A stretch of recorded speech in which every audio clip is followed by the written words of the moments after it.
আসসালামু আলাইকুম ভিউয়ার্স, আশা করি আপনারা সকলেই ভালো আছেন। এমপিওভুক্ত শিক্ষকদের জন্য একটি সুখবর, যেটি হচ্ছে যে শিক্ষক কর্মচারীদের বেতন ভাতার এমপিও ইতিমধ্যে আইবাসে পৌঁছেছে। এই ধাপে মোট 16,885 জন শিক্ষক কর্মচারী রয়েছেন।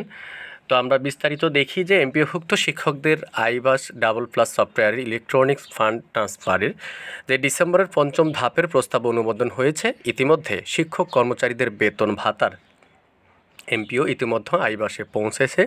এ ধাপে মোট 16,885 শিক্ষক কর্মচারী রয়েছেন। বৃহস্পতিবার শিক্ষা মন্ত্রণালয়ের একাধিক কর্মকর্তা দৈনিক শিক্ষা .com-কে এই তথ্য জানিয়েছে। মাধ্যমিক ও উচ্চশিক্ষা অধিদপ্তর ও শিক্ষা মন্ত্রণালয়ের একাধিক সূত্র জানিয়েছে, অনুমোদনের পর খুব দ্রুতই শিক্ষক কর্মচারীরা বেতনের মেসেজ পাওয়া শুরু করবেন। এর আগে সর্বশেষ চতুর্থ ধাপের মোট 8,338 জন শিক্ষক কর্মচারীর বেতন ছাড় হয়েছিল।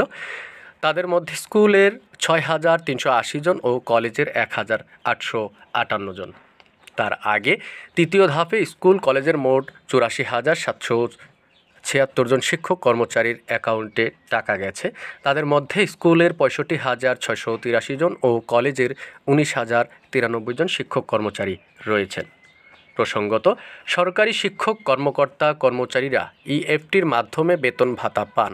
তবে এমপিওভুক্ত শিক্ষক কর্মচারীদের বেতন ভাতা সরকারি কোষাগার থেকে ছাড় হলেও তা রাষ্ট্রায়ত্ত 4টি ব্যাংকের মাধ্যমে অ্যানালগ পদ্ধতিতে ছাড়া হতো। এই অর্থ তুলতে শিক্ষকদের নানা ভোগান্তি পড়তে হতো। ব্যাংকগুলোর মাধ্যমে বেতন ভাতা ছাড়ের জন্য কয়েক পর্যায়ে অনুমোদনসহ সংশ্লিষ্ট কাজে অনেক ক্ষেত্রেই এমপিওভুক্ত শিক্ষকদের বেতন ভাতা পেতে দেরি হতো। অনেক সময় পরের মাসের 10 তারিখের পরও আগের মাসের বেতন ভাতা জুটত। এই পরিস্থিতির কারণে গত 5 অক্টোবর বিশ্ব শিক্ষক দিবস ইএফটিতে বেসরকারি শিক্ষকদের এমপিওর বেতন ভাতা দেওয়ার ঘোষণা দেয় শিক্ষা মন্ত্রণালয়। প্রাথমিকভাবে বেসরকারি এমপিওভুক্ত স্কুল কলেজের 209 জন শিক্ষক কর্মচারীর অক্টোবর মাসের এমপিও ইএফটিতে ছাড় হয়। পরে গত 1 জানুয়ারি 1,89,000 শিক্ষক ইএফটির মাধ্যমে বেতন ভাতার সরকারি অংশের টাকা পেয়েছেন। দ্বিতীয় ধাপে আরও 67,000 শিক্ষক কর্মচারী বেতন ছাড় হয়।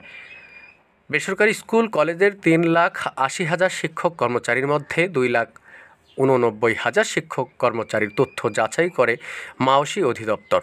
27,000 শিক্ষক কর্মচারীর তথ্য পায়নি সংস্থাটি। অবশিষ্ট শিক্ষক কর্মচারীদের তথ্য